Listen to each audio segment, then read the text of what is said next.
Movie की शुरुआत में हम देखते हैं एक कपल को जो कि जंगल से होते हुए कहीं पर जा रहे थे। आदमी यहाँ पर काफी परेशान था और औरत भी डरी हुई थी, लेकिन तभी उनकी कार रास्ते में एक डॉग को हिट करती है जिससे कि वो डॉग मारा जाता है। आदमी बाहर जाकर उस डॉग को देखता है और उसको उठाकर अपनी कार की ट्रंक में रख देता है, जहाँ पर शॉकिंगली हम एक औरत को देखते हैं जो कि कोई और नहीं बल्कि उसकी ही बीवी थी जिसको उसने बांध कर रखा हुआ था और जिसके साथ में वो ट्रेवल कर रहा था वो असल में उसकी गर्लफ्रेंड होती है। वो आदमी अब कार को एक केव के पास में रोकता है और वो केव वॉल से कवर्ड थी और वो आदमी उस वॉल को तोड़ने लगता है। वो आदमी उस वॉल को तोड़ता है और उस वॉल के अंदर साइड में लगा हुआ बाउंडेशन टाइप रोप टूट जाता है। अब यहाँ पर उस आदमी की वाइफ जो वहाँ पर बंधी हुई पड़ी थी वो धीरे धीरे मरने लगती है और वो आदमी उसको उस केव के अंदर डाल देता है और अपनी गर्लफ्रेंड के साथ वापस जाने लगता है। ये दोनों काफी डरे हुए थे। खैर अब वो दोनों ही वापस जाने लगते हैं, लेकिन उस आदमी को अपनी वाइफ की आवाजें आने लगती हैं और साथ ही जो बातें वो आदमी और उसकी गर्लफ्रेंड कर रहे थे वो सेम बात रिपीट हो रही थी और कुछ डिमोनिक वॉइसेस भी आती हैं, जिसके साथ सीन यहाँ पर शिफ्ट हो जाता है। अब हम देखते हैं हियन को जो कि एक हॉस्पिटल में आई होती है जहाँ पर उसकी mother in law Sanja admit होती है जिनकी मेंटल कंडीशन डिस्टर्ब थी। डॉक्टर्स यहाँ पर हियन को सजेस्ट करते हैं कि वो अपनी मदर इन लॉ को इसी टाउन में रखे, लेकिन हियन यहाँ पर शिफ्ट कर रही थी तो वो अपनी मदर इन लॉ को भी साथ में दूसरे टाउन में ले जाती है। अब नए टाउन के अंदर हियन अपने हस्बैंड मिनहो और बेटी जुनही और अपनी मदर इन लॉ के साथ में शिफ्ट हुई थी। वो लोग अपने घर को सेटअप करने लगते हैं और संजा घर के बाहर बैठी हुई होती है और यहाँ पर उसकी मेन प्रॉब्लम ये थी कि उसको मरे हुए लोगों की, मेनली उसके मरे हुए भाई बहनों की आवाजें आती रहती थी और वो अपने भाई बहनों को दूसरे लोगों में देखा करती थी। अब यहाँ पर हियन का घर जंगल में रेस्ट्रिक्टेड एरिया के पास में था और ये एरिया कुछ और नहीं बल्कि वही केव है जहाँ के बारे में फेमस स्टोरीज हैं कि यहाँ पर आने वाले लोग गायब हो जाते हैं और फिर कभी भी नहीं मिलते। यहाँ पर एक बात और है कि हियन को हमेशा अपने बेटे की याद आती रहती थी जो कि 5 साल पहले कहीं पर खो गया था और फिर कभी भी उसका कुछ भी पता नहीं चला, जिसको हियन आज भी ढूंढ रही है क्योंकि वो अपने बेटे को भूल ही नहीं पाई। खैर अगले सीन में 2 बच्चे यानी कि एक भाई बहन हियन के घर पर आते हैं जो कि अपने पेट डॉग को ढूंढ रहे थे जो कि मिसिंग था और ये डॉग वही डॉग है जिसको मूवी की स्टार्टिंग में कार से हिट होते हुए दिखाया गया था। वो बच्चे हियन से थोड़ी बहुत बात करके जंगल में जाते हैं। अब वो दोनों बच्चे जंगल में उसी केव के पास में जाते हैं और वहाँ पर वो लड़की उस केव के अंदर झांकने लगती है उसी होल के जरिए जो उस आदमी ने कर दिया था जिसको मूवी की स्टार्टिंग में दिखाया गया था। अब वहाँ पर उसको कुछ अंदर मूव करता हुआ दिखाई देता है और सडनली कोई उसको अंदर खींच लेता है। उस लड़की का भाई इससे बहुत डर जाता है और वो लड़की खुद को किसी तरह से बचाकर बाहर आती है और वो दोनों बच्चे पास से ही हियन और मिनहो को उस केव के पास में लेकर आते हैं और जो कुछ हुआ उसके बारे में बता देते हैं। मिनहो उस केव को चेक करता है लेकिन उसको कुछ भी नहीं मिलता और हियन को केव के बाहर एक हैंड मिरर मिलता है जो कि कवर्ड था और वो उसको अनकवर करती है। खैर अब हियन को जंगल में थोड़ा आगे बढ़ते ही एक बच्ची मिलती है और वो बच्ची बहुत ही डरी हुई थी और उसको देखकर यही लग रहा था कि ये बहुत टाइम पहले अपनी फैमिली से बिछड़ गई होगी।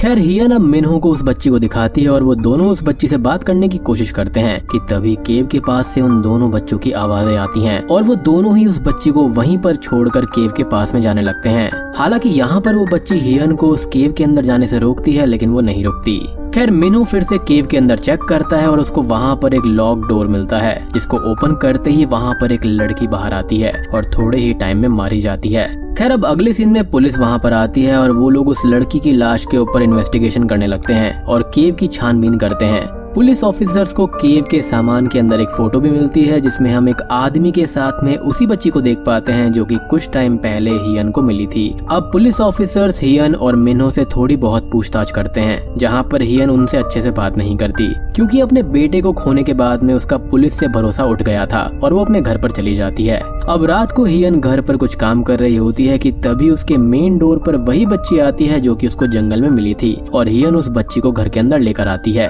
वो बच्ची परेशान सी हालत में थी इसलिए हियन उस बच्ची को नहलाकर साफ करती है जहां पर वो उस बच्ची की बॉडी पर ढेर सारे जख्म नोटिस करती है जो कि क्लियरली दर्शाता है कि इसके साथ में काफी अब्यूज हुआ है। खैर कुछ टाइम के बाद में हियन और उसकी बेटी उस बच्ची से बात कर रहे होते हैं और वो बच्ची बहुत टाइम तक कुछ भी नहीं बोलती और चुप ही रहती है। सडनली वो बच्ची हियन को मॉम कहकर बुलाती है और उसकी आवाज सेम जुनही की तरह लग रही थी और वो अपना नाम भी जुनही ही बताती है जो कि थोड़ा सा स्ट्रेंज था। खैर दूसरी ओर पुलिस स्टेशन में डिटेक्टिव किम को कांस्टेबल उस केव से जुड़ी हुई फाइल्स देती है जो कि बहुत सारी फाइल्स थीं और उन फाइल्स में बहुत सारे लोगों की मिसिंग रिपोर्ट्स भी थी। और साथ ही साथ ये भी बताया गया था कि गायब होने से पहले लोगों ने उस केव के आसपास में अपनी फैमिलीज के मरे हुए लोगों की या फिर अपने जान पहचान वाले लोगों की आवाजें सुनी थी। और उस केव के पास जो भी लोग मिले यानी कि जो बच गए थे वो ठीक कंडीशन में नहीं थे। अब घर पर रात को मिन्हो को उसकी बेटी की आवाज आती है खेलते वक्त और वो उसको सोने का बोलने जाता है, लेकिन वो लड़की यहाँ पर जुनी की आवाज में बात कर रही थी, जो चीज मिन्हो को थोड़ी सी अजीब लगती है,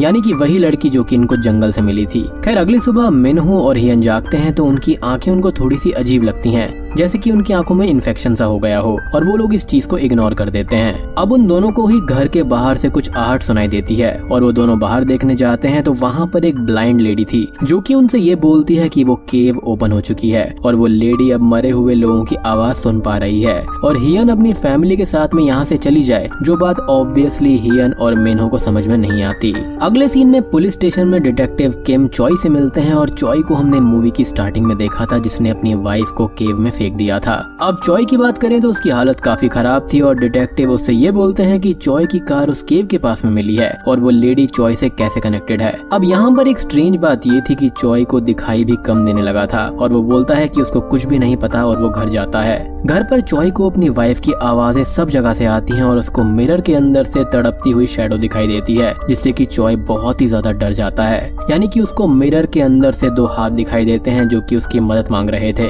दूसरी ओर घर पर मिन्हो और जन ही डॉग्स के साथ खेल रहे होते हैं और वो लड़की जिसे जुन बुलाएंगे वो उन दोनों को ही देख रही होती है और वो सेम जुन ही की तरह ही मिमिक करने लगती है, यानी कि उनकी बेटी की तरह, लाइक उसके जैसे ही हंसना, बोलना इत्यादि, जिस चीज को मिन्हो नोटिस कर लेता है और उसको ये चीज काफी अजीब लगती है। खैर अगले सीन में जुन यहाँ पर जुनी के कपड़ों को देखती है और वो अब तक उसकी तरह ही तैयार होने लगती है और रहने लगती है। मिन्हो और हियन बात करते हैं जहाँ पर मिन्हो ये बोलता है कि वो जुन को पुलिस को दे दे, जिस पर हियन मना कर देती है। तो उसका बेटा खोया था तब वो वापस नहीं मिला था, जिससे कि अब हियन को पुलिस के काम पर भरोसा ही नहीं है। मिन्हो बोलता है कि जुन के पेरेंट्स उसके लिए काफी परेशान हो रहे होंगे, लेकिन हियन यहाँ पर जुन को सुलाने जाती है और जुन उससे उसके बेटे के बारे में पूछती है, जिस पर हियन ये बताती है कि उसका बेटा खो गया था 5 साल पहले जब वो अपनी ग्रैंड मदर के साथ में था और अब यहाँ पर कोई उसके बेटे के बारे में बता सकता है तो वो सिर्फ संजा ही है। लेकिन असल बात ये थी कि यहाँ पर वो कुछ भी नहीं बता सकती थी क्योंकि वो काफी बीमार थी और उनको कुछ याद ही नहीं रहता। खैर रात को जुन अब संजा के रूम में जाती है और उसको ये बोलती है कि वो संजा का भाई है। अब अगली सुबह हियन को जुन कहीं पर भी नहीं मिलती और वो संजा के रूम में देखने जाती है तो वहाँ पर जुन डरी हुई क्लोजेट में छुपी हुई थी और संजा उस पर अचानक से ही नाइफ से अटैक करने बढ़ जाती है, वो भी ये बोलते हुए कि वो उसका भाई नहीं है। और हियन जुन को बचाकर वहाँ से बाहर आती है और उसको डिसार्म कर देती है। जुन इस चीज से बहुत ही ज्यादा डर जाती है और हियन उसको संभालने लगती है। अब कुछ ही देर के बाद में मिन्हो अपनी मदर के रूम में जाता है और उनकी दवाई को चेक करता है और उसको वहाँ पर एक मिरर मिलता है जो कि पूरी तरह से टेप में कवर्ड था और उसकी मदर का यहाँ पर ये कहना था कि इसमें से उसके मरे हुए भाई बहनों की आवाजें आती रहती हैं। अब मिन्हो और हियन की बात होती है जहाँ पर वो हियन को बोलता है कि वो मदर को नर्सिंग होम भेज देंगे, जिस पर हियन एग्री नहीं होती और बोलती है कि वो उनका ख्याल रख लेगी, जिस पर मिन्हो और हियन की बहस हो जाती है कि हियन जुन और मदर को साथ में नहीं संभाल सकती और वो पहले ही जुन को पुलिस को देने से मना कर चुकी है। हियन ये बोलती है कि वो सबका ख्याल रख लेगी और अपने बेटे को भी ढूंढ लेगी और हार नहीं मानेगी क्योंकि उसने ये प्रॉमिस किया था। हियन बहुत परेशान हो जाती है और मिन्हो उसको समझाता है कि उनका बेटा मर चुका है और वो कभी भी लौट कर नहीं आएगा और इसी के साथ में हियन उसका पीछा करना बंद कर दे। एज हमने एक सीन में ये देखा भी था कि हियन अपने बेटे को ही ढूंढती रहती है और उसको कोई भी बच्चा अपने बेटे जैसा लगने लगता है। खैर अगले सीन में संजा को उसके भाई बहनों की आवाजें आने लगती हैं उसी कवर्ड मिरर के जरिए और वो घर के बाहर चली जाती है उसी डायरेक्शन में जिसमें उसके भाई बहन उसको बुला रहे थे, क्योंकि वो भूल चुकी थी कि वो मर चुके हैं और देखने से ऐसा लगता है जैसे कि उसको कोई गाइड कर रहा हो। खैर अगले दिन मिन्हो अपनी मॉम को सब जगह पर ढूंढता है और उस मिरर को देखता है जिसको वो अनकवर करता है तो उसके अंदर कोई लिक्विड जैसी चीज आ रही थी और वहाँ पर हाथों के निशान भी बने हुए थे और ये निशान बिल्कुल वैसे ही हैं जैसे कि चॉय ने देखे थे। मिन्हो जुन से इसके बारे में पूछने जाता है जिसके तुरंत बाद ही वो भी मिसिंग हो जाता है। अगले सीन में डिटेक्टिव किम और बाकी के पुलिस ऑफिसर्स हियन के घर पर आते हैं उसके हस्बैंड और मदर इन लॉ की मिसिंग के बारे में बात करने के लिए और हियन किम को उस लड़की के बारे में बता देती है जो उस दिन मिली थी, मतलब कि जुन। हियन जुन को घर में सब जगह ढूंढती है लेकिन वो कहीं पर भी नहीं मिलती और उसके बारे में वो किम को बताती है तो किम केव से मिली हुई फोटो उसको दिखाता है और उस फोटो में कोई और नहीं बल्कि जुन थी। हियन ये बोलती है कि यही जुन है, जिस पर किम बोलता है कि ये हो ही नहीं सकता क्योंकि ये मिसिंग रिपोर्ट 80s के टाइम की है। जी हाँ, जिसे सुनकर हियन शॉक्ड हो जाती है कि 80s के टाइम की कोई बच्ची आज तक कैसे जिंदा है और वो अभी भी छोटे से रूप में कैसे है। खैर हियन अब जुन को सब जगह ढूंढने लगती है और वहीं पर वो ब्लाइंड लेडी उसके पास में आती है और उसको अपने घर पर लेकर जाती है। वो ब्लाइंड लेडी हियन को ये बताती है कि ये माउंट जैंक्सन टाइगर के बारे में, जो कि एक फोकलोर गोस्ट है जो कि लोगों की आवाजों को मिमिक कर सकता है और ऐसे ही उनको अपना शिकार बनाता है। बेसिकली एक व्हाइट टाइगर की स्पिरिट है वो। अब टाइगर की यहाँ पर बहुत से लोग पूजा करा करते थे, जिसमें से एक शेमन भी था जो कि यहाँ पर आया और उसने टाइगर को सर्व करना शुरू कर दिया, जिसको टाइगर ने चूज कर लिया था। हम इसका फ्लैशबैक भी देखते हैं जहाँ पर शेमन टाइगर को सर्व करने के लिए उसकी पूजा करता था और वो धीरे धीरे जानवरों और लोगों को मिमिक करने लग गया था, सेम उनकी ही आवाज में। बेसिकली यहाँ पर शेमन के पास में टाइगर की शक्तियाँ आने लगी थी और यहाँ पर शेमन की एक बेटी भी थी जो कि कोई और नहीं बल्कि वही बच्ची है जो कि जुन है, और वो फोटो जो मिली वो कुछ और नहीं बल्कि शेमन और उसकी बेटी की ही थी।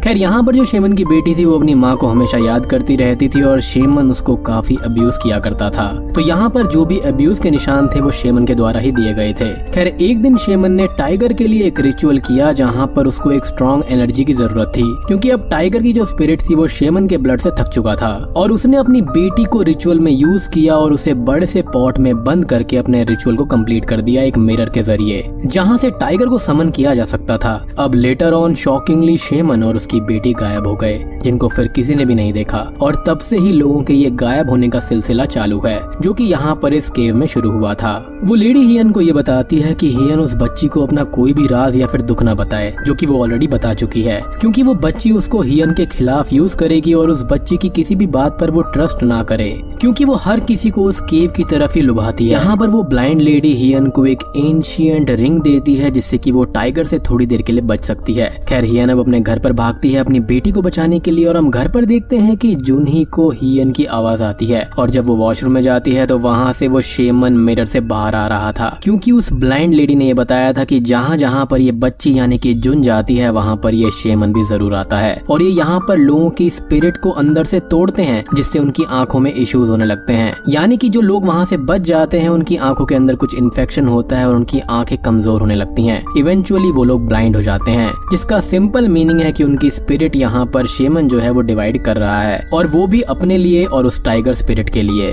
खैर जूनी अब डर कर भागती है और शेमन उसको सब जगह हॉन्ट करता है, जिससे जूनी एक जगह पर छुप जाती है। अब जूनी के पास में तभी जुन आती है और वो जूनी को समझाती है और अपने साथ लेकर क्लोजेट में छुप जाती है। हियन अब घर पर आती है और देखती है कि जुन ने उसकी बेटी को बचाया था। खैर अब हियन यहाँ पर जुन से पूछती है कि क्या वो जानती है कि मिनू और उसकी मदर इन लॉ कहाँ पर है, जिस पर जुन हाँ बोल देती है। खैर अब हियन जूनी को समझाकर घर पर रहने का बोलती है, क्योंकि वो उस केव की तरफ जा रही थी और अगर हियन कल तक वापस ना आए तो जूनी यहाँ पर डिटेक्टिव किम को कांटेक्ट कर ले और किसी भी आवाज पर भरोसा करके घर से बाहर ना निकले, और वो उसको उस ब्लाइंड लेडी का प्रोटेक्शन रैलिक भी दे देती है ताकि यहाँ पर उसकी बच्ची को कुछ भी ना हो। हियन अब जुन के साथ में केव में जाती है और अब उसकी भी आईसाइट वीक होने लगती है, क्योंकि उसकी जो स्पिरिट थी वो भी स्कैटर हो रही थी और ये जो एनर्जी थी वो कहीं और नहीं बल्कि वो शेमन और वो टाइगर ले रहे थे। और अब उसको सब जगहों से मिनहो, जुनही और उसकी मदर इन लॉ की आवाजें आने लगती हैं, जहाँ पर जुन उसको बोलती है कि वो इससे डिस्ट्रैक्ट ना हो क्योंकि ये रियल में उसके घर वाले नहीं हैं। तभी हियन को अब शेमन हॉन्ट करने लगता है और उससे बचते हुए हियन भागती है। हियन और जुन अब एक प्लेस पर पहुंच जाते हैं जहाँ पर ढेर सारे मिरर्स थे और उनमें से बहुत सारी आवाजें हियन को आती हैं जो उसको कहीं ना कहीं मैनिपुलेट कर रही थी।